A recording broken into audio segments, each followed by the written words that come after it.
Bonsoir à tous et bienvenue à cette édition du Dialogue avec. Nous sommes aujourd'hui mardi 30 avril et nous avons le plaisir aujourd'hui de passer le temps encore avec vous.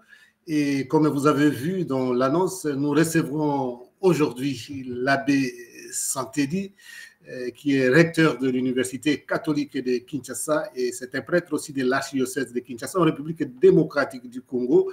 Et nous saluons toutes celles qui nous suivent à travers les réseaux sociaux, notamment à travers YouTube, à travers, disons, aussi Instagram, à travers Facebook, à travers aussi Twitter. Alors, bonsoir chez vous pour ceux qui sont dans le même fuseau horaire que nous. Et alors, bonne journée aussi pour ceux qui sont dans l'autre fuseau horaire. Alors, aujourd'hui, comme je l'ai dit, nous recevons l'abbé Santedi. Alors, abbé Léonard Santedi, bonsoir. Bonsoir. Alors, merci encore d'avoir répondu à notre invitation aujourd'hui. Nous allons vous découvrir un peu davantage et nous allons parler de vous, de votre parcours de vie et savoir un peu comment est-ce que l'abbé Santedi est devenu ce qu'il est aujourd'hui à travers donc votre parcours de vie. Alors, nous serons aussi avec un qui va nous accompagner aujourd'hui pour aussi un peu suivre l'abbé Léonard Santedi et lui poser des questions probablement. C'est l'abbé Bagaza Oswald, que les gens qui nous suivaient quand on faisait encore seulement l'espace le connaissent. Et alors, il sera avec nous. Une fois déjà, on avait fait l'émission avec lui. C'était au passage de l'année nouvelle. Et bonsoir, abbé Oswald, depuis Bruxelles, en Belgique. Bonsoir, Père, et avec votre autorisation, je salue aussi notre abbé recteur, abbé Santedi.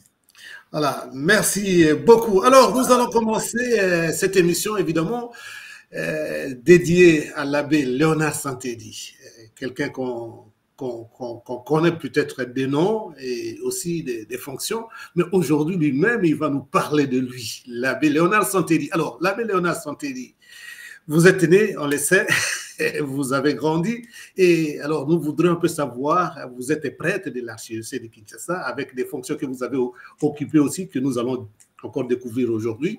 Vous êtes professeur d'université, théologien, mais nous devons un peu savoir comment est-ce que vous êtes arrivé là où vous êtes, en commençant par exemple par votre formation, l'école secondaire et les études universitaires. À vous la parole, abbé Léonard Santedi. Merci à vous, Père Bojoko, pour cette opportunité que vous m'offrez. Ce n'est pas toujours aisé de parler de soi-même. Bon, comme vous l'avez dit, je suis prêtre de l'archidiocèse de Kinshasa. Je suis né à Kinshasa, école primaire Notre-Dame, et puis au collège Moboto, voilà, chez les jésuites. Et puis... Nous sommes honorés. Hein? Voilà. J'ai été formé au collège Albert Ier et j'ai vu les changements Albert Ier et Moboto. Alors, donc, après l'école secondaire au collège Bosembo, parce que je suis entré au petit séminaire Saint-Jean-Marie-Vianney. À l'époque, on n'acceptait pas ceux qui étudiaient au collège Moboto pour le petit séminaire Jean-Marie Vianney. Donc, je suis au collège Bosembo. Et donc, j'ai fini mes études secondaires en 1978. Et après, j'entre au grand séminaire, les études de philosophie au grand séminaire Saint-Cagua et les jurys de suppléance à la faculté de théologie catholique et département de philosophie. Et puis, le grand séminaire de théologie, grand séminaire universitaire Jean-Paul Ier. Alors, abbé Léonard Santedi, voilà, peut-être les gens vont se perdre. Hein, est-ce que vous pouvez un peu nous préciser peut-être les années de passage d'une formation à l'autre pour fixer les gens quand même? Bon, on sait que vous n'avez pas 100 ans, pour que les gens sachent quand même que c'était en telle année, les gens peuvent se retrouver aussi. Bien. Alors, à 78, diplôme d'État. 78-81, 3 ans de philosophie. 86, 5 ans d'études théologiques à la faculté de théologie, aujourd'hui de l'Université catholique du Congo, et de mon séminaire Jean-Paul Ier.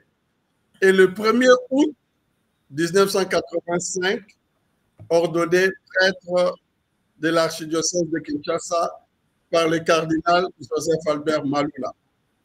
Voilà. Et voilà, ça, donc c'est le parcours jusqu'à l'ordination. Et voilà, voilà. Alors nous allons y revenir. Donc vous êtes ordonné prêtre de l'archidiocèse de Kinshasa en 1985. Vous étiez à combien être ordonné, puisque je vais vous dire pourquoi. Nous étions ordonnés à 7. Alors en fait, il y avait 7 de l'archidiocèse de Kinshasa et un père skétiste, donc 8 au total. Un père skétiste, un père CICM. Voilà.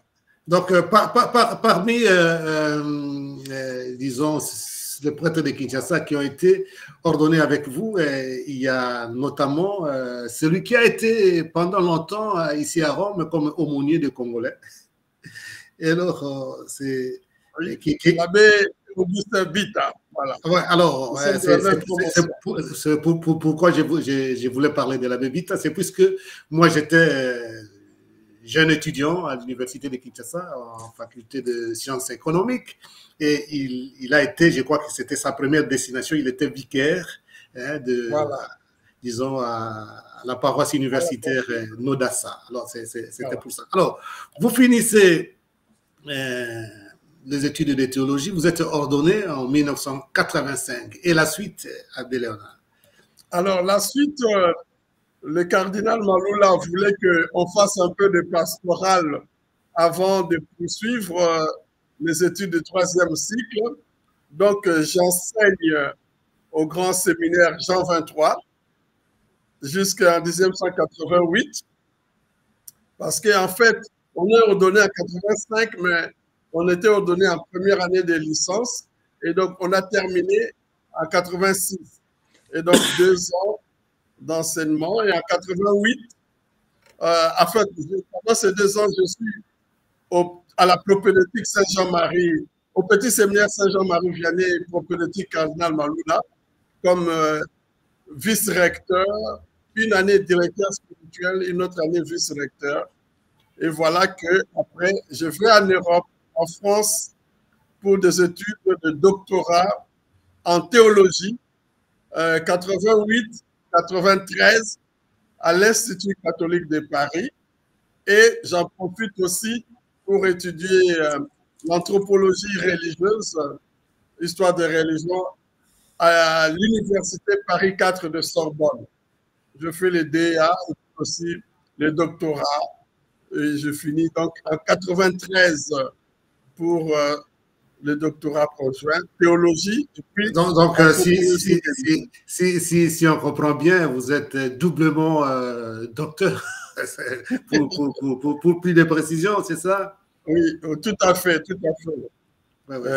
Tout à fait, voilà. De l'Institut catholique de Paris pour la théologie et de la Sorbonne pour l'anthropologie religieuse. Alors, ça c'est en quelle année précisément, puisque comme ça on voit un peu maintenant, avec après ces longues années d'études, alors comment c'est la vie très active, même ici, déjà auparavant, quand même vous aviez déjà travaillé. Alors, quand vous finissez, maintenant, le bidoc, comme on appelle, qu'est-ce qui arrive? Alors, donc, je termine mes études en 93. Et en décembre, je défends ma thèse en novembre. Et en décembre, je rentre au pays. Et là, le cardinal Eto'o me nomme au grand séminaire Jean 23. Donc, 93. Il vous nomme comme professeur ou bien comme recteur? Comme professeur. Oui. La première année, comme j'arrive en plein milieu d'année, comme professeur. Et l'année d'après, comme directeur des études, 94-95, directeur des études du Grand Séminaire Jean 23. Et je commence aussi l'enseignement à la faculté de théologie de l'actuelle Université catholique du Congo. donc en 94-95. Et c'est en 95 qu'il va me nommer recteur du séminaire universitaire Jean-Paul Ier. Et professeur, donc je continue professeur à l'Université catholique. Et voilà, donc les grandes, disons, les grandes responsabilités commencent avec l'enseignement. Vous êtes recteur et évidemment, ça c'est dans le cadre de l'archidiocèse de Kinshasa. Vous êtes aussi professeur, mais ça ne se limite pas là. Hein. La vie alors continue. Je crois oui, alors, chaque année qui passe. J'aurais pu dire que c'est quand je suis séminariste, avec les amis, oui, séminaristes, nous sommes les initiateurs et les fondateurs de la pastorale des enfants Kizito à Noirité. Et évidemment, j'ai vu, alors ça, sans vous couper la parole, Abbé Léonard, quand j'ai affiché, disons, pour dire que vous serez mon invité aujourd'hui, j'ai vu justement, je crois que c'est un chrétien hein, de l'archidiocèse de Kinshasa qui a fait allusion à ça, donc, de votre apostolat et de Kizito à Noirité. C'est pour dire une certaine reconnaissance pour la formation des jeunes. Donc voilà, donc tout à fait, on est engagé dans la formation, l'éducation de la jeunesse. Nous-mêmes, nous avons grandi dans les mouvements Veto Scout. Alors donc, on a voulu donner aux plus jeunes une éducation de qualité, une formation intégrale. Alors donc, concomitamment au fait que je suis professeur à l'université, je suis engagé du point de vue pastoral dans la pastorale des jeunes. Et comme recteur du séminaire universitaire Jean-Paul Ier, je suis aussi curé de la paroisse Marie-Reine des Apôtres. Des Apôtres, qui est juste à côté disons, de voilà. grand séminaire, disons. Oui. Voilà. OK. Donc voilà, c'est ça le parcours. Et là, ça va continuer. Ah oui, mais justement, vous n'allez pas nous abréger, disons, abréger les choses comme ça, Abbé Léonard, puisque ça va continuer justement. Vous êtes professeur, recteur, disons recteur de grands séminaires. Alors peut-être pour expliquer, hein, comme recteur, c'est une communauté des étudiants séminaristes voilà. Qui étudient à l'université. Aux facultés catholiques à l'époque, qui est devenue aujourd'hui Université catholique du Congo. Vous êtes les recteurs et vous leur donnez aussi cours en même temps, oui. Disons, à l'UCC, qui était auparavant faculté avec S, catholique de Kinshasa. Et nous allons encore petit à petit un peu parler disons, du développement ou bien de votre évolution comme professeur faculté catholique de Kinshasa, qui est devenue aujourd'hui Université catholique de Kinshasa. Je crois, si je peux déjà anticiper, vous connaissez ça déjà un peu, vous devenez aussi doyen alors de la faculté de théologie, je crois. Voilà. C'est ça un peu. Donc en 2003, je commence d'abord en 2001 comme chef de département de théologie, et puis en 2003, doyen de la faculté de théologie. Et en 2004, je suis nommé par le pape Jean-Paul II, membre de la Commission théologique internationale à Rome. Ça, c'est pour un mandat d'abord de 5 ans et puis ça sera renouvelé de 2009 à 2014. Et c'est en 2006 que je suis nommé alors secrétaire général de la Conférence épiscopale nationale du Congo. Donc, j'arrête ma charge de doyen, je vais à la Synco, mais je continue l'enseignement. L'enseignement à la faculté de théologie, je dois dire que c'est une passion, l'enseignement. C'est une passion, c'est vraiment pour moi une vocation, l'enseignement. Et alors, je suis secrétaire général de 2006 à 2016, 10 ans comme secrétaire général de la Synco. Alors, pour l'enseignement, bon, je serai invité comme professeur visiteur à la faculté de théologie de l'Université catholique de Louvain, Louvain-la-Neuve. Et à partir de 2012, je suis invité à l'Institut catholique de Paris, où j'ai étudié comme professeur visiteur jusqu'à ce jour. Et voilà, je travaille dans plusieurs associations, comme l'Association des théologies africaines, où je suis secrétaire scientifique, mais aussi dans d'autres organisations, l'Association francophone écuménique de missiologie à Paris. Et bon, voilà. Alors, Abbé Santé dit, prenons un peu votre charge, hein, des grandes responsabilités, puisque un secrétaire général de la conférence épiscopale, comme celle de la République démocratique du Congo, c'est quand même des grandes responsabilités, on le sait. Et il y a quand même quelque chose qu'il faudrait relevé, hein, c'est quand vous étiez secrétaire général de la conférence épiscopale du Congo, c'est en ce moment-là, je crois que c'était, pas je crois, c'était en 2016 qu'il y a eu, disons, l'accord cadre, hein, la signature de l'accord cadre entre le Saint-Siège et la République démocratique du Congo. Je me rappelle très bien puisque vous étiez à Rome et moi j'étais directeur Afrique de Radio Vatican et les jours où vous devriez y aller avec le président de la conférence épiscopale et vous me demandez de vous accompagner. Moi, j'ai d'abord dit que non, moi, je suis déjà du Vatican, comment est-ce que je peux vous accompagner? Mais quand même, on est allés ensemble. C'était quand même un fait important à souligner que c'était pendant que vous étiez secrétaire général de la conférence épiscopale qu'il y a eu la signature de l'accord cadre qui a été ratifié quelques années plus tard. Ça, il faut quand même le souligner. Comment vous avez préparé d'abord cet accord cadre, puisqu'il faut quand même le souligner? Alors, il faut dire que c'était vraiment voulu par à la fois les évêques du Congo, donc de la conférence épiscopale nationale du Congo, l'annonciature apostolique, mais aussi la partie l'État congolais. D'autant plus que l'Église catholique vend de nombreux services au pays et le pays reconnaissait cette contribution notable de l'épiscopat congolais, de l'Église catholique en général, et entendait alors aller vers vraiment la signature d'un accord cadre.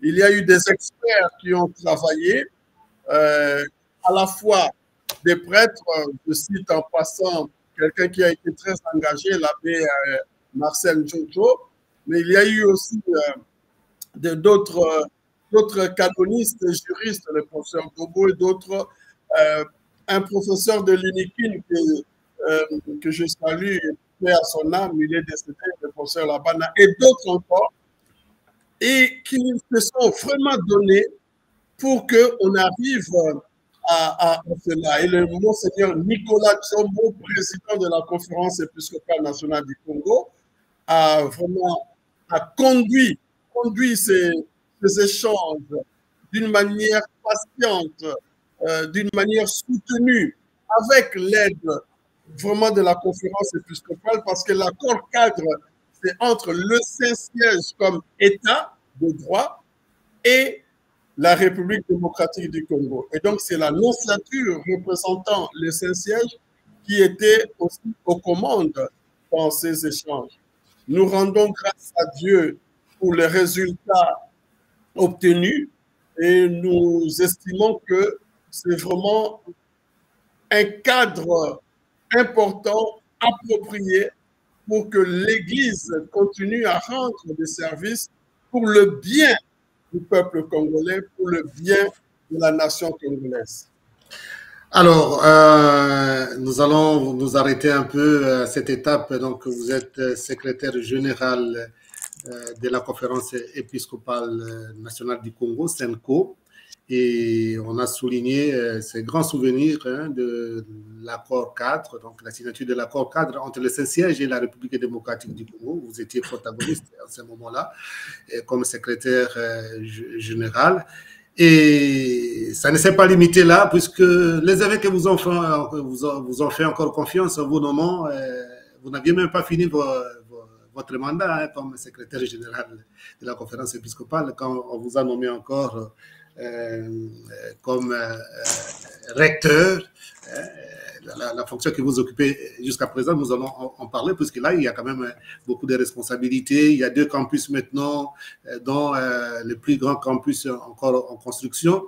Et nous allons y arriver, mais il est temps aussi de donner peut-être à l'abbé Oswald la possibilité, après vous avoir suivi, s'il a une question à vous poser. Abbé Oswald. Bonsoir, Père, je vous écoute. Alors, est-ce que vous avez, ayant suivi un peu l'abbé Léonard Santédi, vous avez une question, une curiosité en suivant un peu le parcours de sa vie, puisque nous sommes en train de le découvrir tous ensemble, même si, d'une manière ou d'une autre, nous savons un peu ce qu'il est. Merci beaucoup. Vous savez que ce ne serait pas facile de circonscrire tout le parcours de l'abbé Santédi dans une telle émission.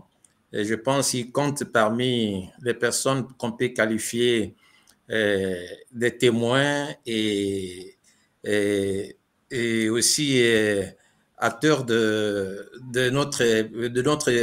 l'histoire de notre pays. Vous savez, Quinois il est, et quand on sait que Kinshasa, c'est le miroir de la République, tout en part et tout y retourne ou tout y débouche. Je pense qu'il a marqué d'une manière ou d'une autre l'histoire de notre pays. Et on peut évoquer quelques aspects de sa vie qui vient de détailler. Là, il est parmi les cofondateurs du groupe EK, et vous savez ce que représente EK. Il a été pendant longtemps secrétaire général de la conférence épiscopale nationale du Congo pendant 10 ans. Je pense qu'il est passé vite à l'accord cadre, mais je pense qu'on pourrait aussi parler de l'accord de la CENCO qui a facilité l'alternance politique après 2016. Et la CENCO accompagne notre pays vraiment dans tous les aspects. Si je peux revenir sur ce qu'il a dit, j'aurais souhaité aussi qu'il dise un peu quelque chose par rapport à l'expérience de Kizito Anuarit, surtout que c'est l'année aussi de la bienheureuse Anuarit Nengapeta, pour essayer un peu de donner plus d'informations à ceux qui suivent l'information, mais peut-être de manière éparse, parce que Anuarit et Bakanda sont des bienheureux et qui doivent être canonisés, et c'est un processus qui sollicite l'accompagnement de tout le monde. J'aimerais que dans un premier temps, s'il peut revenir, parce qu'il en a parlé avant qu'on le laisse terminer et qu'on revienne sur d'autres aspects pour ne pas anticiper. Voilà tout ce que je peux. Alors, on lui donne la parole pour vous répondre. Ah oui, c'est quand je parle de Kizito Anuarit, j'aime dire que le peu de cheveux que j'ai encore se dresse parce que c'est vraiment à 19 ans, plus jeune, qu'avec mes amis, les 8 séminaristes, dont 4 sont déjà rentrés dans la maison du Père, Mangou, Tanfumu, Ambangui et Bosangia. Nous sommes restés 4, Eyenga, Mulumba, Monga et moi-même. Voilà, donc c'est le souci d'offrir aux jeunes une éducation de qualité, un encadrement. Et donc voilà, en ces années-là, on s'est inspiré de l'initiation africaine et on a voulu prendre alors un saint africain, c'était Kizito, le martyr de l'Ouganda. Et alors, quand les filles sont venues, on a pris Anuarit, qui n'était pas encore bien heureuse en 1980 là. Mais on a vu que c'est une martyre de notre peuple et nous pouvons donner un exemple à nos jeunes filles. Aime et fait plaisir, et Kizito, prenons courage. Éduquer à la vertu, éduquer aux valeurs qui élèvent l'homme. Dans une éducation intégrale, à la fois spirituelle, à la fois morale, mais aussi technique, les jeux, et alors connaître aussi l'histoire, la culture africaine. Voilà, donc et aller par étapes jusqu'au martyr à Namugongo pour les Kizito et à Isiro pour les Anuarites. Être formé des jeunes qui seront des hommes et des femmes utiles à la société. Voilà cet idéal. Eh bien, bon, quelque chose qui a commencé tout petit, mais comme Dieu a mis son souffle, eh bien, voilà, aujourd'hui, comme ce grain de sénévé qui est devenu un grand arbre, où il y a maintenant des jeunes qui sont passés par cette initiation et qui rayonnent partout. Et merci, merci beaucoup. Hein, qui rayonne partout, pas seulement dans l'archidiocèse de Kinshasa, mais dans toute la République démocratique du Congo, même au-delà, je crois. Alors, Abbé Léonard Santedi, je reviens un peu sur l'aspect aussi académique. Hein, donc, un universitaire, un enseignant universitaire, c'est quelqu'un qui est obligé de publier des articles et de livres. Est-ce que vous pouvez nous parler de quelques-unes de vos publications, Abbé Léonard? Bon, il y a cet opuscule de jeunesse, la mission du prêtre dans l'œuvre de promotion humaine. Ça, c'est vraiment au tout début. Et puis après, c'est la thèse et la publication, c'est l'ouvrage central, c'est Dogme et inculturation en Afrique, perspective d'une théologie de l'invention, où j'essaye d'articuler une théologie qui apporte du nouveau en s'appropriant les réels à partir de la question des dogmes de l'Église, des énoncés de foi de l'Église. Il y a un autre ouvrage, Les défis de l'évangélisation dans l'Afrique contemporaine. Ça, c'est aussi une réflexion sur les défis majeurs que l'on rencontre dans l'annonce de l'Évangile, que ce soit les défis des médias, les défis politiques, les défis économiques, les défis de la maladie et de la question de la guérison. Voilà. Tout cela, quel évangile annoncer face à ces défis? Alors, il y a aussi des ouvrages collectifs, par exemple, la théologie et l'avenir de société, à l'occasion des 50 ans de la faculté de théologie. Il y a le mélange que nous avons publié avec le prof ED par rapport à Monseigneur Sanon, Église Famille. Il y a aussi dernièrement l'ouvrage Foi, culture et politique en Afrique avec Soédé, encore pour en hommage au professeur Kenoukou. Voilà, mais il y a plusieurs articles, plutôt plus d'une cinquantaine d'articles dans les questions les plus variées, allant de la question des ministères, de la question de l'évangélisation, de la question du rapport foi et politique, mais aussi de la question, on pourrait dire, centrale de l'inculturation de la foi dans le contexte africain, et surtout aussi la question de théologie contextuelle, de vivre ensemble. Voilà, une gamme prodigieusement variée de thèmes. Voilà, merci. Donc, on peut dire que vous êtes un universitaire, un intellectuel qui produit, donc qui écrit, ce qui est important puisque, comme on dit hein, dans cette expression populaire, les paroles s'envolent et les écrits restent. Alors, vous êtes nommé recteur. Nous allons maintenant un peu parcourir rapidement cette étape puisque c'est l'Université catholique du Congo qui est quand même une ligne des universités qui a un nom, une renommée en République démocratique du Congo. Nous allons un peu, comme recteur, vous allez nous en parler un peu rapidement après cette petite pause.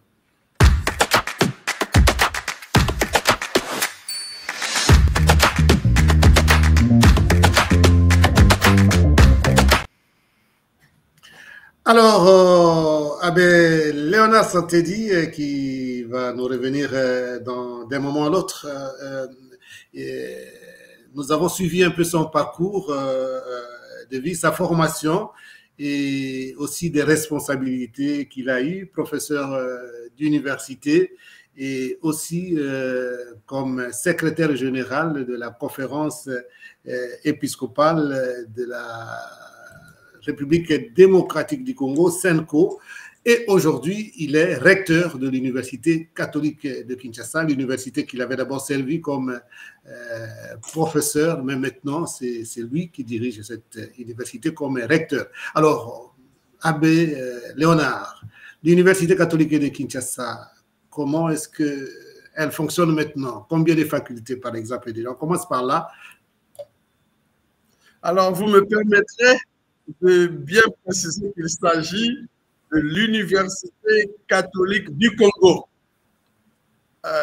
Vraiment pas de Kinshasa. Ah, disons, du Congo. Alors, ça, c'est un lapsus. Voilà. Alors, actuellement, l'Université catholique du Congo compte 9 facultés. Elle grandit. Vous êtes vous-même un ancien de l'ICC à l'époque. Et voilà, c'est ce que je ne voulais pas dire. Je me disais qu'on allait dire ça en conclusion pour ne pas me mettre en évidence, mais justement, voilà. On va dire ça en passant que vous m'avez enseigné quand j'ai fait mon passage, pas éclair, puisque j'ai fait quand même 2 ans là-bas quand je faisais une licence en théologie. Donc, voilà. Donc, nous avons 9 facultés, je les cite comme ça. Il y a la faculté de théologie, de droit canonique et de philosophie, qui sont les 3 facultés ecclésiastiques.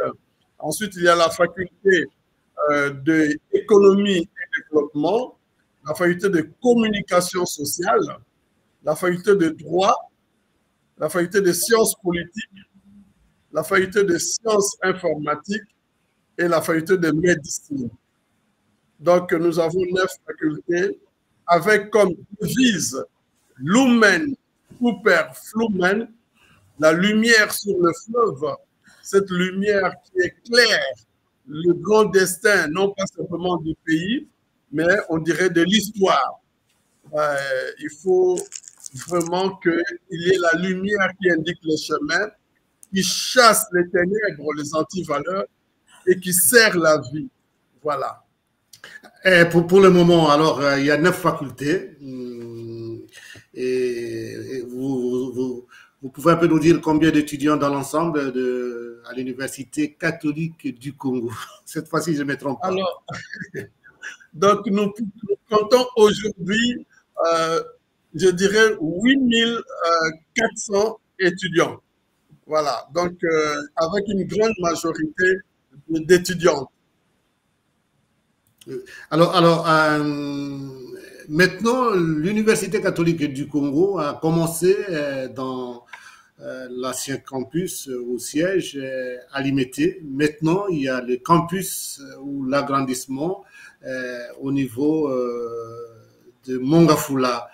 Et comment est-ce que vous tenez les 2 campus, même vous comme recteur? Et puis, à la fin, l'université va se déplacer complètement dans le campus de Mongafula, ou bien il y aura toujours les 2 campus au même moment?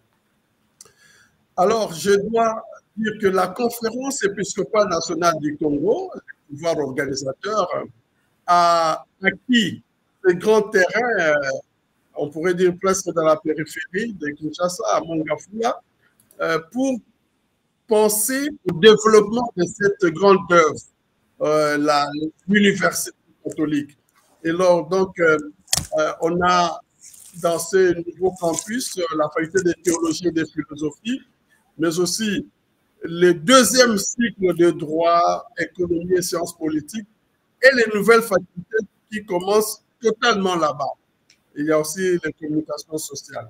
Alors donc, l'idée, c'est de développer davantage ce campus de Mongafula, mais sans oublier le campus de Limete. Je crois que pour le moment, bon, c'est une occupation progressive du campus de Limete, de Mongafula, et on a encore le campus de Limete. Bon, le pouvoir organisateur pourra dire ce qu'il entend pour l'avenir, mais je crois que ça pourrait toujours servir de lieu pour et pour l'enseignement, pour l'éducation, quelques projets d'autofinancement. Pour le moment, donc, on a les deux campus qui coexistent, qui fait aussi notre bonheur dans la mesure où on peut avoir UCC School of Management pour ceux qui travaillent en ville et qui voudraient avoir, comme on appelle, un MBA, un Master en Business Administration, donc en administration des affaires, et qui viennent compléter le campus de Mongafula étant très loin. Bon, alors, donc, on a la possibilité de garder l'IMT. Bon, je crois que l'IMT sera toujours un lieu pour ces genres d'enseignement. Il y a encore le séminaire universitaire. Peut-être plus tard, il va déménager pour aller à Mongafula. Mais voilà. Donc, pour le moment, je crois que le pouvoir organisateur pense qu'il faut encore les deux. Le moment venu, il pourra nous dire. Alors rapidement un peu, connaissant un peu la situation de Kinshasa sur tous les embouteillages, puisqu'il y a quand même un professeur qui peut avoir cours sur le campus de l'IMT et en même temps, il a aussi cours le même jour sur le campus de Mongafula. Ça ne pose pas un peu de problème pratique, disons, pour les déplacements surtout? Ah oui, ben là, il faut avouer que parfois, vraiment, c'est un casse-tête chinois.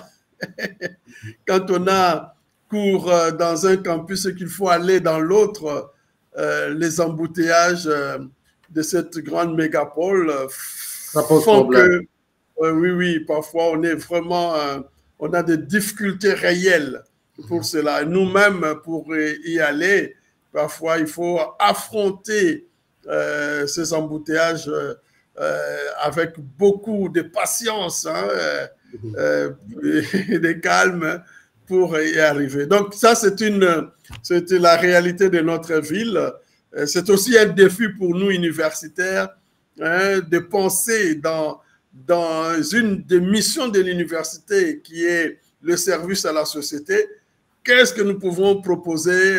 Qu'est-ce que nos collègues de l'université de Kinshasa, où il y a une fac de polytechnique et d'autres de sociologie, pourraient aussi, dans un concert comme ça, comme lieu de recherche, proposer. Parce que pour le moment, il faut dire que c'est vraiment très, très difficile. Difficile et compliqué. Alors, quelques questions un peu comme ça rapidement pour la connaissance générale, aussi un peu pour éclairer des situations. Est-ce que à l'Université catholique du Congo, il n'y a que des étudiants de la République démocratique du Congo ou bien vous avez aussi des étudiants qui viennent d'autres pays? Ah, nous avons, là nous devons saluer, nous avons des étudiants qui viennent d'autres pays et je dirais même d'autres continents qui nous font confiance pour leur formation. Nous avons des pays voisins comme la République du Congo, comme le Cameroun, et d'autres, l'Angola, Centrafrique, voilà, Gabon, mais nous avons aussi d'autres qui nous viennent surtout de l'Amérique latine dans les facultés ecclésiastiques. Nous avons la possibilité aujourd'hui d'avoir plusieurs nationalités. Ce qui pose peut-être problème pour des laïcs, c'est les lieux d'habitation. Nous avons maintenant un lieu d'habitation pour des étudiantes. Nous espérons avoir dans un proche avenir aussi pour des étudiants. Et là, ça permettrait aux jeunes, même de ceux qui sont dans le Congo profond, comme on dit, à l'intérieur du pays, de venir étudier chez nous. Et dans d'autres pays africains, surtout notre jeune faculté de médecine attire beaucoup, qui nous demandent est-ce qu'il y a des lieux, un campus, tout cela. Donc, pour le moment, plusieurs nationalités étudient à l'Université catholique du Congo. Alors, Abel Léonard Santé dit ça, peut-être une question qui ne relève pas directement de vous, mais vous pouvez quand même nous donner votre point de vue. Avant, c'était l'Université catholique du Congo, c'était un peu le point commun puisque ça appartient à la conférence épiscopale du Congo, donc la CENCO. Mais maintenant, on a remarqué quand même qu'il y a une prolifération, hein, si on peut appeler ça comme ça, et que chaque province ecclésiastique ou même chaque diocèse essaie de créer aussi son université.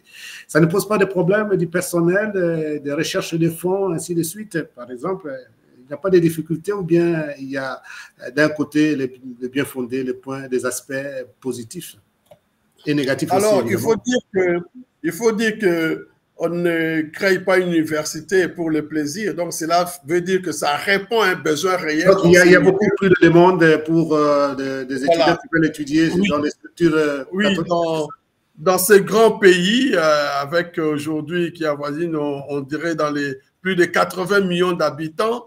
Avec aussi les difficultés des transports, comme je disais, des jeunes qui sont dans le Haut-Katanga ou bien qui sont dans le Nord, Sud Kivu, venir à Kinshasa. Alors, je crois que pour répondre à un besoin réel de cette jeunesse, pour sa formation et aussi pour la main-d'œuvre, tout cela qualifié, alors les congrégations religieuses, les évêques ont voulu répondre à cet appel en créant des universités.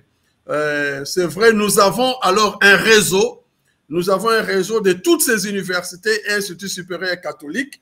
Alors là, peut-être, là, il y aura un aspect, nous allons en parler bientôt. Hein, voilà. Donc, c'est pour dire que ces universités qui sont créées doivent rester compétitives et honorer la belle tradition universitaire de l'Église catholique. Et donc, voilà, c'est ce que je dirais. Il y a certainement des difficultés, ça ne manque pas, pour avoir des professeurs qualifiés. Il y a certainement des difficultés pour avoir aussi les infrastructures, tout cela.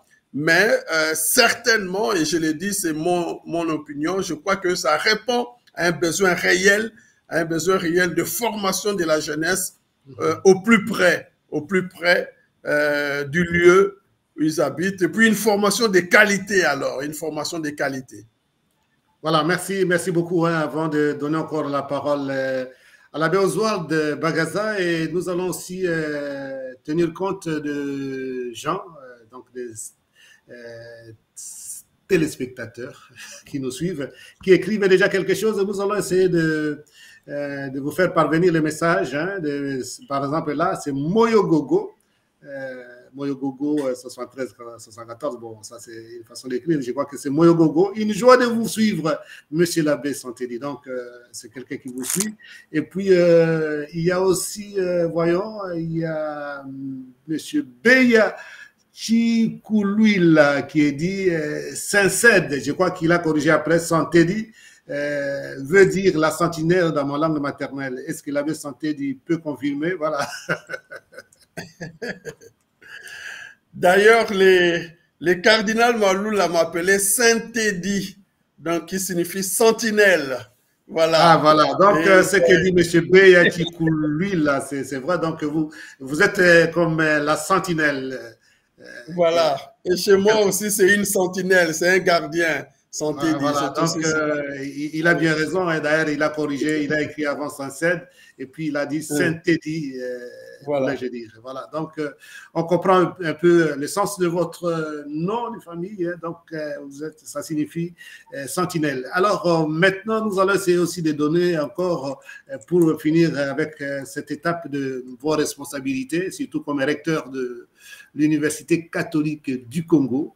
Et nous allons donner un peu la parole maintenant à l'abbé Oswald, s'il a une question ou bien un commentaire. Monsieur l'abbé Oswald. Merci beaucoup, Père. Je pense que je pourrais projeter ma préoccupation après l'interview parce que l'abbé Santé d'aller intervenir, donner un peu d'état par rapport au réseau des universités catholiques, mais vous lui avez demandé d'attendre. Et voilà, puisque oui, ça sera, disons, l'étape. Qu'à cela ne tienne, je veux juste savoir, parce qu'il venait de donner quand même une statistique par rapport au pourcentage d'étudiants par rapport aux gens, en faisant comprendre qu'il y a une majorité de filles ou de femmes. Et c'est vraiment encourageant parce que c'est un effort qui sous-tend vraiment la promotion de la femme. Et vous savoir que les femmes sont majoritaires dans cette université. Et dans le même ordre d'idées. Serait-il à mesure, bon, c'est un exercice assez compliqué, mais si s'il n'a pas les éléments à sa disposition maintenant, peut-être prochainement, nous donner quand même des statistiques par rapport au retour sur l'impact de la formation en termes d'emploi ou de présence active des ressortissants de l'université catholique de Kinshasa dans tous les secteurs de la vie. Ça pourra aussi faire rayonner l'image de l'université par rapport à son impact dans la société. Souvent, on passe inaperçu ce que représente cette université, mais partout où nous passons, quand on se dit, on se présente comme un ancien de l'ICC, mais on nous jette des fleurs et on sait que cette université est quand même reconnue et respectée. Et je pense que c'est aussi assez intéressant de donner quelques informations par rapport à ces statistiques, s'il en a à sa disposition. Voilà. Allez, alors, on donne la parole à l'abbé Léonard.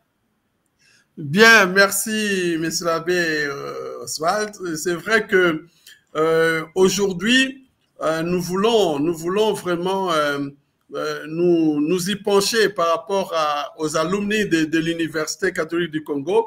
Il y a des associations, on essaie d'organiser. Cela nous permettrait de voir quel est le pourcentage, de tenir les statistiques. Je sais que nos anciens rayonnent partout dans les domaines de l'économie, ceux qui ont étudié en STD, sciences et techniques de développement, ou aujourd'hui en économie et développement, dans les banques, dans les assurances, mais aussi dans les organismes même des Nations Unies, dans les structures de développement, dans les ONG, ils sont là. Nous avons les communicateurs, je salue ici nos anciens formés à la faculté d'économie et développement, qui sont, je cite comme ça des passages, dans la chaîne, par exemple, Top Congo, Thierry Kambundi, Kapala, d'autres, voilà. Mais dans les domaines de la théologie et de la philosophie, mais même dans l'Église, si on voit même les grands là, aujourd'hui, le président de la Cinco, Monseigneur Routem, c'est un ancien de l'ICC, le cardinal archevêque de Kinshasa, c'est un ancien de l'ICC. Le président du conseil d'administration de l'archevêque de Lubumbashi, c'est un ancien de l'ICC. Bon, voilà. Et donc, ceux qui sont formés dans cette faculté, les philosophes, mais bon, on en compte, les doyens même actuels de la faculté de philosophie d'Imanja, lui-même ancien de l'ICC. Quand on va dans les jeunes facultés déjà, comme droit et sciences politiques, nous voyons ces jeunes juristes formés dans notre université commencer à rayonner. Alors, donc, l'exercice est à faire. Merci pour cette question.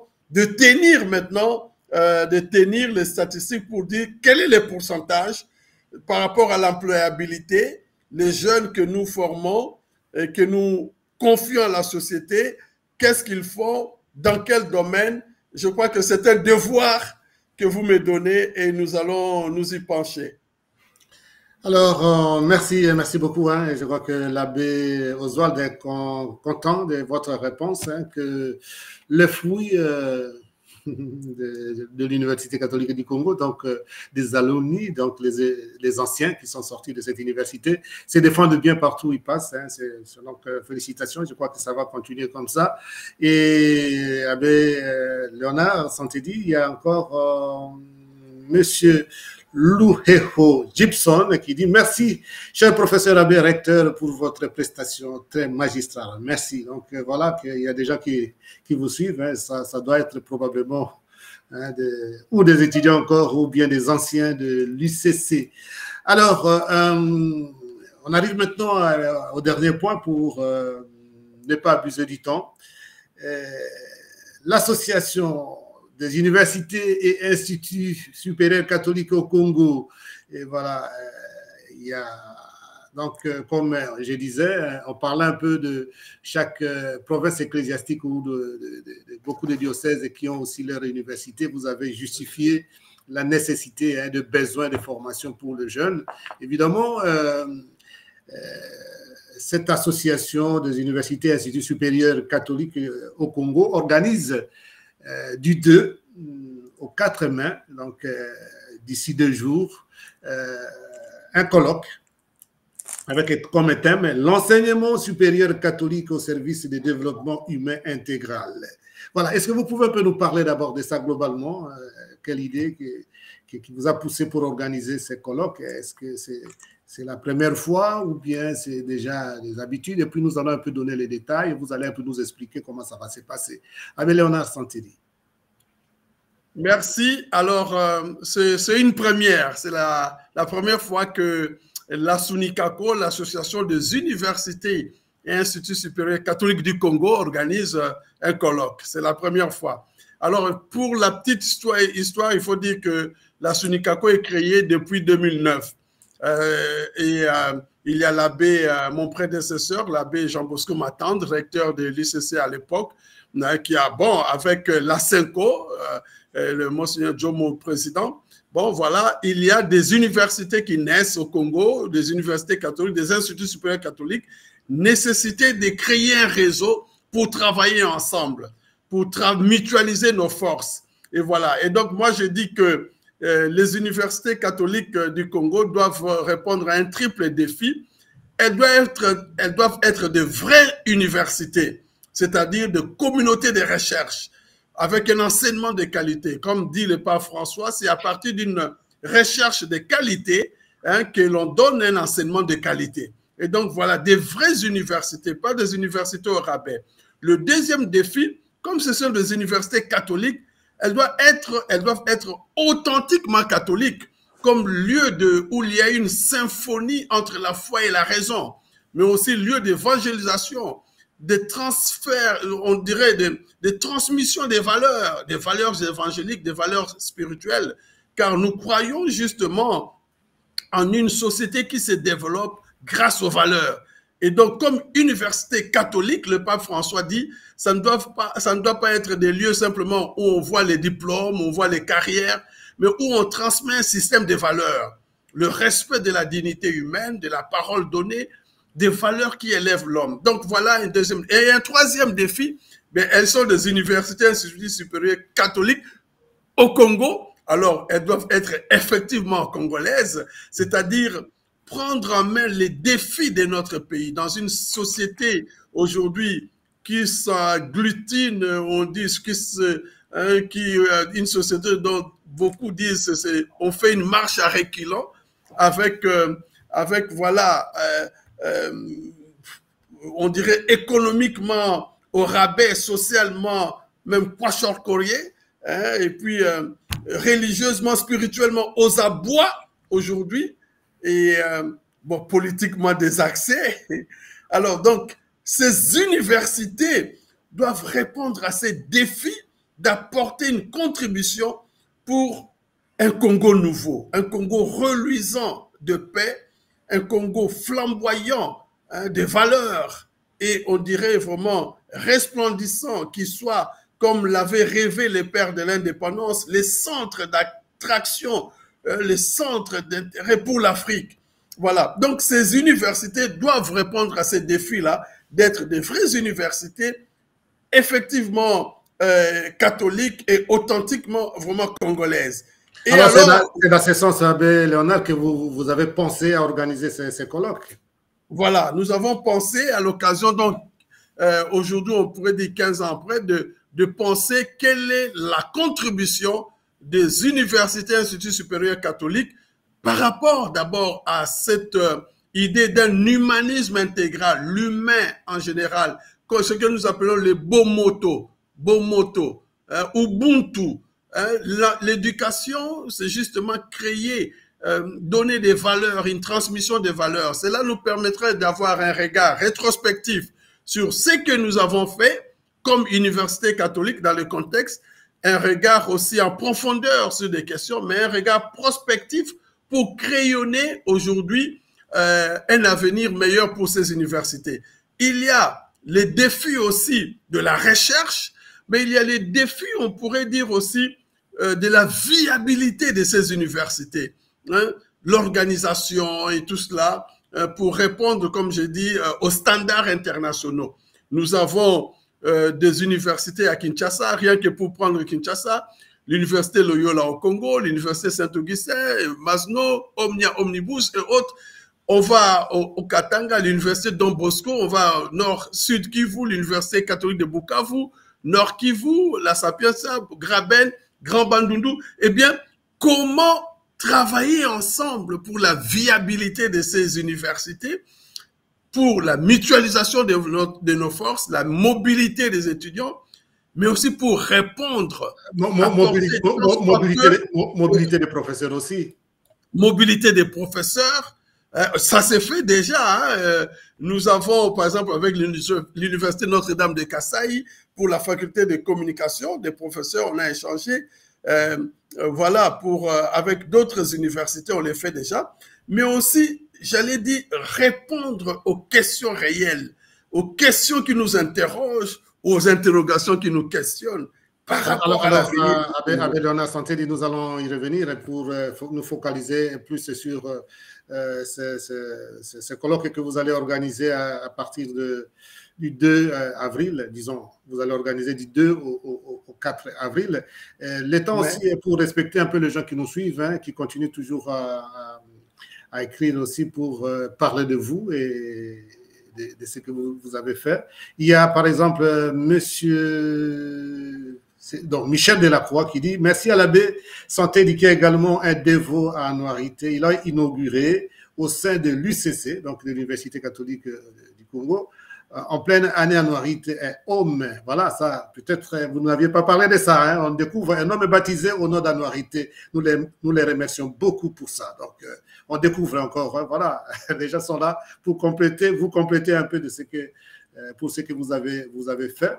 Et alors, il y a aussi monsieur, voyons, Beyachikou, lui là, qui avait déjà écrit. Alors, je ne sais pas si tout apparaît là-bas, et je le reste ici chez moi.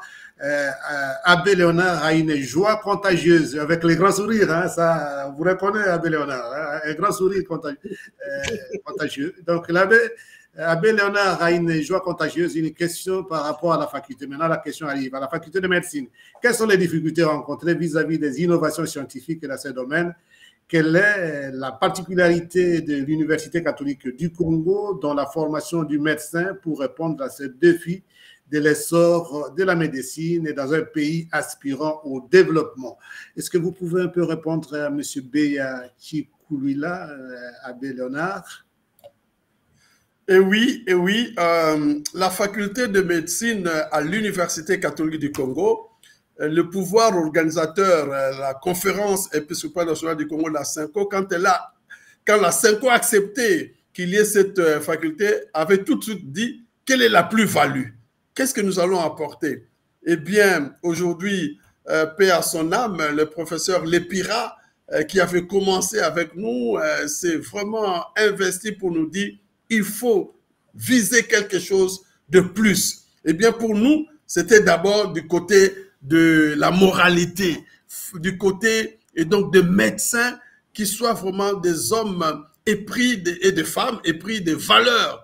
Des valeurs, on va chez les médecins, on rencontre d'abord quelqu'un qui a le souci de la vie et non pas simplement de l'argent où tout est devenu un produit commerçable. La santé a un prix et donc voilà d'abord cela. Et donc, dans cette faculté de médecine, c'est d'abord les valeurs, les grandes valeurs qui élèvent l'homme. Le médecin, c'est un homme en qui l'on a confiance. Hein, on ne va pas chez les médecins comme on va chez un commerçant. Non, c'est d'abord la vie, l'enjeu de la vie. Ensuite, alors, c'est la viabilité de cette faculté. Nous avons mis 5 ans pour commencer. Alors, nous avons les laboratoires. Comme il a dit là, les défis aujourd'hui, par rapport au développement. Donc, les laboratoires, nous avons les laboratoires de chimie, les laboratoires de biologie. Nous avons dernièrement acquis la table d'anatomage, qui est vraiment un instrument du point de vue de la physiologie. On nous a dit des derniers cris que nous avons dans notre faculté pour permettre aux enseignants, aux professeurs d'aller plus loin de cela. Mais il y a aussi pour nous les partenariats avec d'autres universités. Sur place, nous avons l'UNIKIN, nous avons l'INILU, où le doyen de la faculté de médecine de l'INILU est venu, et nous avons l'UNIKIN avec les recteurs, mon collègue, le professeur Kayembe, mais aussi avec le doyen de l'UNIKIN, nous avons cela, l'UPC, mais nous avons Louvain et Leuven, et nous avons même Atlanta, et nos étudiants, par exemple, de première médecine, de deuxième, qui ont des tablettes pour travailler et aller plus loin. Alors, nous avons mis vraiment comme nouveauté la recherche. Vous savez que pour le moment, les facultés à l'UCC n'ont pas encore un secrétaire à la recherche, mais la faculté de médecine a un secrétaire chargé de la recherche, parce que c'est là où nous voyons l'innovation par rapport aux réalités de notre pays. Et donc, nous sommes encore au début, il y a 2 ans, mais pour nous, non multa sed multum, non pas la quantité, mais la qualité. Nous allons former des médecins, mais la qualité. C'est cela qui alors, Abbé Léonard, nous allons essayer d'aller. Que le Seigneur nous aide pour que... Oui, Abbé Léonard, nous allons essayer d'aller vite maintenant puisque le temps nous fait déjà petit à petit défaut. Moi, je complète un peu M. Beya Chikou, lui là, avec sous un autre angle, puisqu'on parle de la faculté de médecine. On voyait un peu ce qui se fait ailleurs, en commençant même par l'université de Kinshasa et ailleurs aussi. Est-ce que vous pouvez penser dans l'avenir, par exemple, d'associer une polyclinique avec, disons, la faculté de médecine de l'ICC, c'est disons, un projet d'avenir, par exemple, rapidement?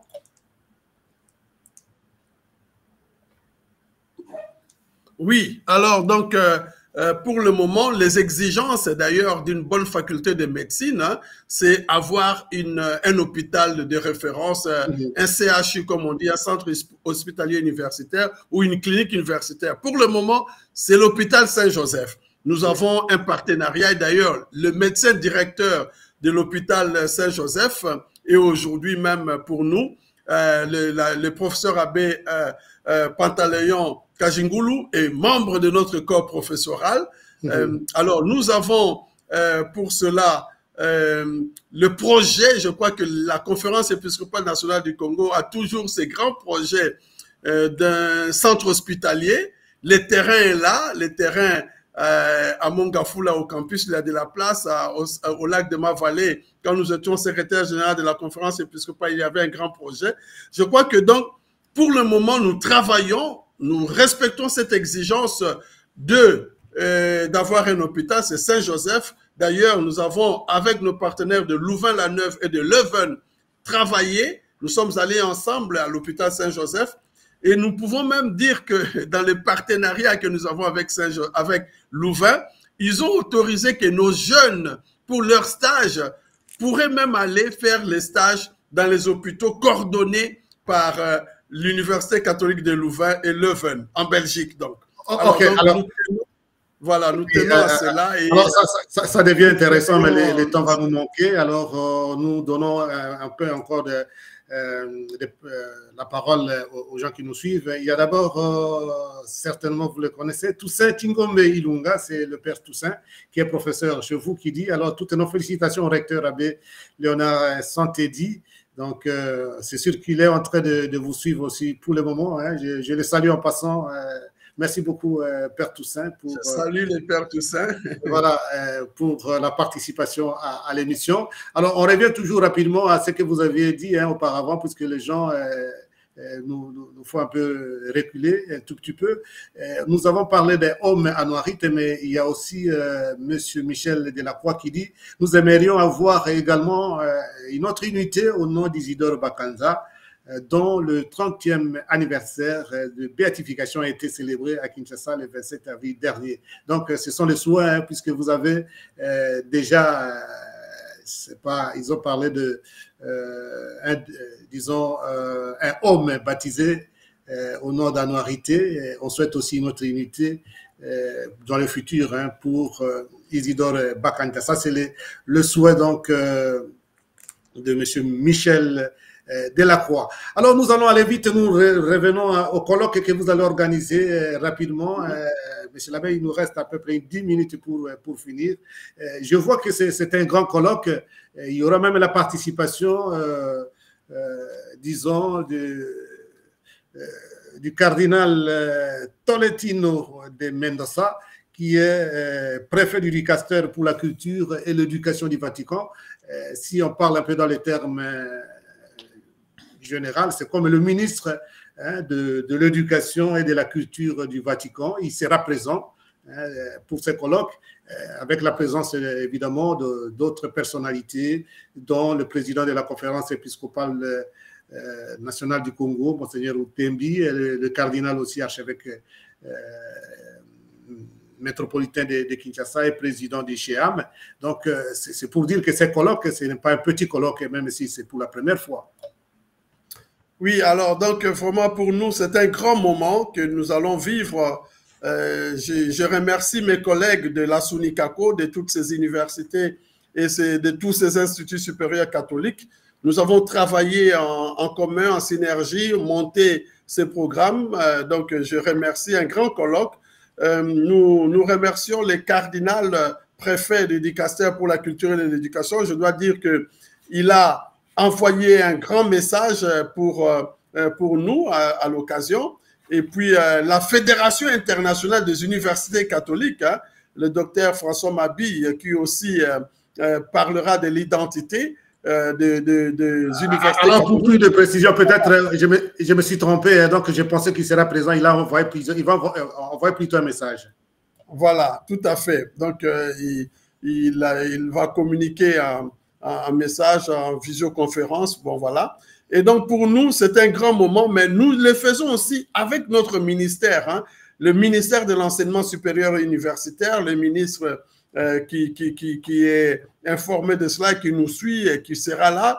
Donc, pour nous, c'est vraiment un moment capital pour marquer notre présence comme institution catholique d'enseignement supérieur dans cette contribution attendue des universités. Et je cite ici le savant congolais Théophile Obenga qui disait « De même que l'université a contribué au progrès de l'Europe à la Renaissance, de même qu'elle a contribué au progrès des États-Unis et Amérique du Nord, Canada au XVIIIe siècle, de même qu'elle a contribué au progrès de l'Asie en 19e, 20e siècle, de même que l'université d'Afrique, et pour nous aussi du Congo, doit contribuer au développement, toute excuse cessante, au développement du Congo, de l'Afrique dans sa globalité. Et donc, nous, comme institution d'enseignement supérieur catholique, nous prenons cela comme un appel, un grand défi,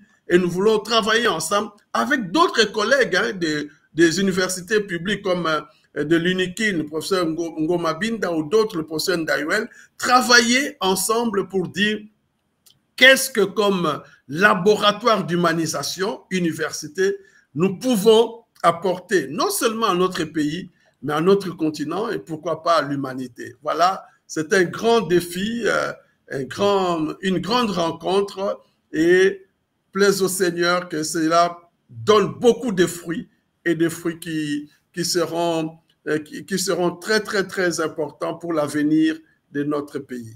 Alors, Abelona Santé dit, pour participer à ces colloques, donc si les gens veulent venir, est-ce que c'est ouvert au public?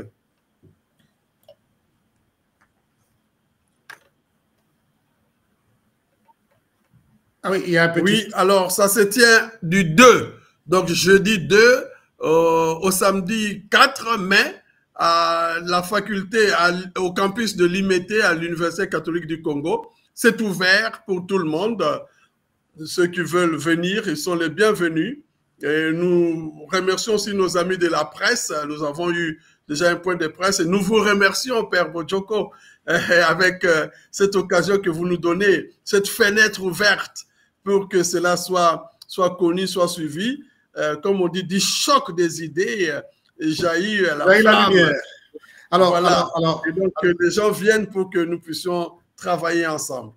Alors, merci beaucoup Abbé Santé. Donc, le colloque que tient l'Association des universités et instituts supérieurs catholiques au Congo, du 2 au 5 mai, est ouvert à tout le monde, les gens qui veulent un peu savoir ce que font les universités, les instituts supérieurs catholiques en République démocratique du Congo. Ils peuvent assister donc à ces colloques. Alors, peut-être une minute à l'abbé Oswald, s'il a un petit mot à dire, puisque là, nous sommes en train de conclure. Et puis, alors, l'abbé Santé il va un peu faire la synthèse de ce que nous avons dit, puisque nous avons d'abord commencé par parler du parcours de sa vie pour les gens qui nous ont suivis depuis le début. Alors, si vous avez perdu quelque chose, ne vous en faites pas, puisque l'émission sera encore rediffusée demain.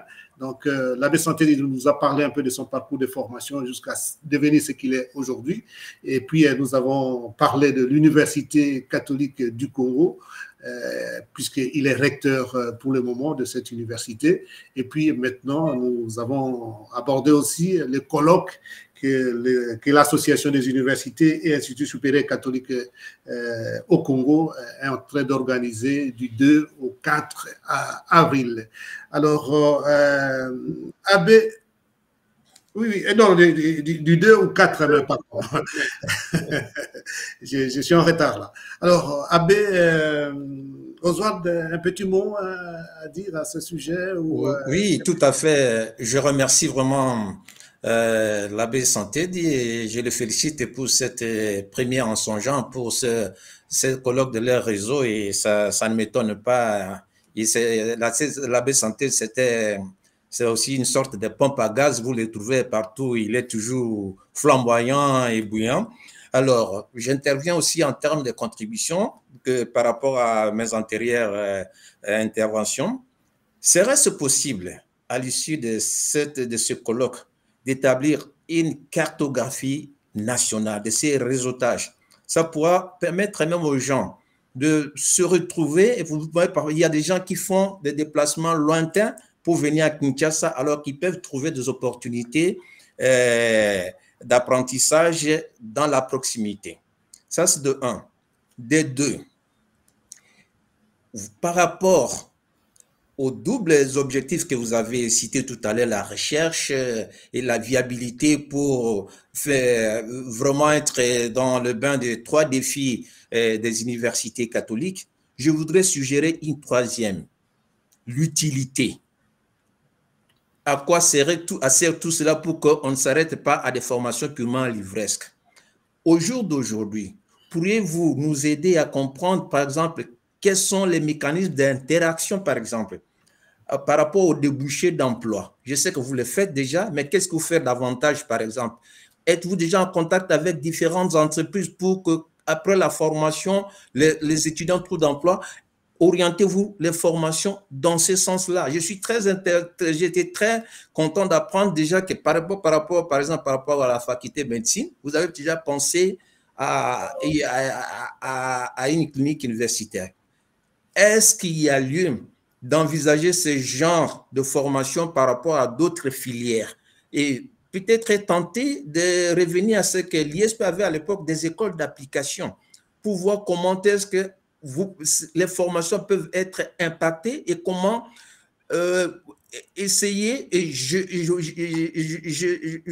j'en profite pour poser cette question, parce que j'ai essayé de parcourir le programme, mais je n'ai pas vu là où, par exemple, quelqu'un de la coordination des écoles catholiques de la SENCO serait intervenu pour donner, par exemple, quelques informations par rapport à la réforme du système éducatif. Tout le monde parle de cette réforme-là pour adapter et actualiser notre formation, parce que vous êtes lancé là dans un vaste programme ambitieux et il faudrait qu'il y ait des répondants, mais surtout des indicateurs d'évaluation pour qu'on puisse disons, en déceler les bénéfices. Voilà un peu en termes de suggestions. Vous comprenez ce que je veux dire, et je voudrais que peut-être vous en disiez quelque chose ou vous en teniez compte pour qu'à l'issue de ce colloque-là, on puisse vraiment s'épister dans ces différentes orientations. Merci. Voilà, merci beaucoup. La parole. Une minute, l'abbé. Une minute. Oui, l'abbé Santé. J'ai cité là deux perspectives pour le colloque, hein, l'identité, la mission, mais deuxièmement, la viabilité. Troisièmement, c'était les défis environnementaux, technologiques et éthiques. Et quatrième, c'est justement l'employabilité. Nous aurons par exemple la conférence du prof justement Kamono de l'USAKIN sur l'éducation à l'employabilité problématique, enjeux et défis. Donc, la question est prise en compte. Et puis, nous avons aujourd'hui vraiment ce souci-là. D'ailleurs, dans la perspective du LMD, la rencontre entre enseignement et entreprise. Ici, chez nous, à l'UCC, nous avons la journée d'entreprise. Je sais que l'ECOPO, qui est maintenant encadré avec l'université Don Bosco de Lubumbashi, c'est vraiment l'enseignement et le contact avec les entreprises là-bas. Nous avons la même chose, nous l'avons dit en médecine, mais nous avons la même chose aujourd'hui pour les communications sociales avec ce que nous avons fait pour avoir étudié l'école et formé. Donc, le souci est là, il faut aller plus loin. Merci pour nous avoir rappelé cela. Donc, la question de ne pas former d'une manière simplement livresque, coupée de la réalité, mais de former en tenant compte aussi des besoins qui pourraient réjaillir même et changer notre formation. Parce qu'il y a telle question qui sort du milieu de l'entreprise, du milieu du travail et qui revient chez nous. Mais déjà impliquer le monde du travail lors de la formation. Ça, c'est aussi quelque chose d'important, où des jeunes qui sont en droit, mais qui voient le bâtonnier venir là-bas, qui voient des avocats venir, qui travaillent, qui voient, pour que ce ne soit pas simplement l'enseignement livresque. Merci, ce colloque pourrait être une porte ouverte et vraiment un lieu pour penser autrement notre formation, une formation qui se veut intégrale. Alors, une occasion aussi directement à Léonard Santeli de vous donner la parole pour un petit mot de la fin, pour essayer un peu de résumer. Hein. D'abord, la première partie, c'était votre parcours de vie. Comment est-ce que vous êtes devenu Abel Léonard Santeli que nous connaissons aujourd'hui à travers les études et les responsabilités que vous avez eues. La deuxième partie, c'était en rapport avec vos responsabilités, mais on parla plus de l'Université catholique du Congo. Et puis, la dernière partie, nous avons un peu parlé de ces colloques organisés par l'Association des universités et instituts catholiques au Congo. Un petit mot pour conclure dans l'ensemble de ces trois aspects de notre dialogue d'aujourd'hui. Abel Léonard Santeli. Alors, premier aspect, moi, je remercie plutôt ceux qui m'ont formé. Hein. J'ai rencontré des maîtres, l'abbé Michel Gérard, Nguindou Mouchete, la sœur Clotilde Meuse, mon professeur de français, l'abbé Kibouila, le cardinal Maloula, monseigneur Tarsis Tubang. Donc, remercier ceux qui m'ont formé, ceux qui se sont donnés pour que nous puissions apprendre et connaître. Par rapport à mes responsabilités, c'est aussi remercier les collègues parce qu'on ne travaille pas seul.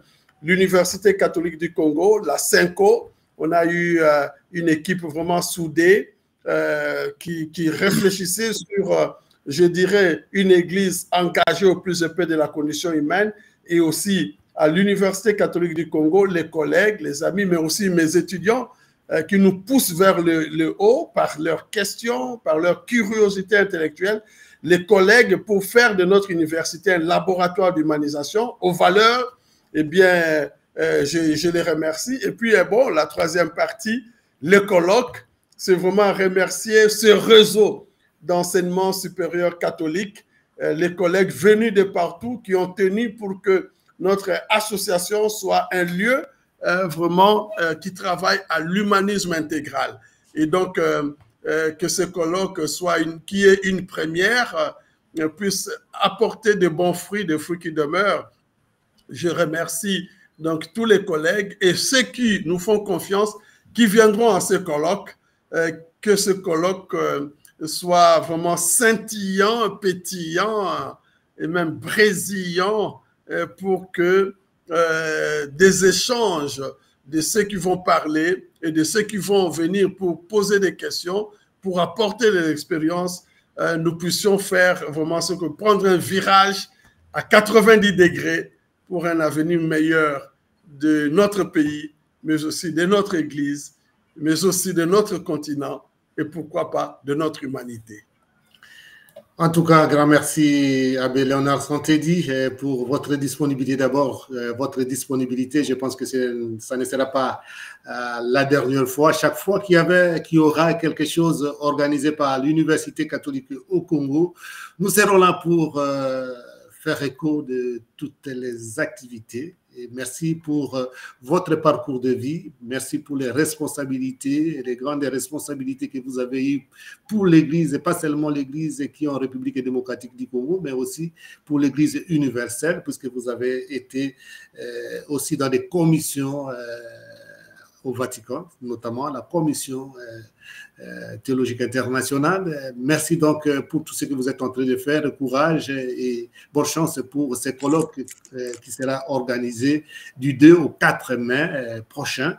Je remercie aussi l'abbé Oswald de Bagaza d'avoir été avec nous aujourd'hui. C'est un habitué du dialogue avec quand c'était encore dans la version seulement Space, et je pense que ça ne sera pas aussi la dernière fois d'être avec nous. Alors, je remercie aussi tous ceux qui nous ont suivis à travers les réseaux sociaux, à travers YouTube, à travers Facebook, à travers Twitter, à travers Instagram.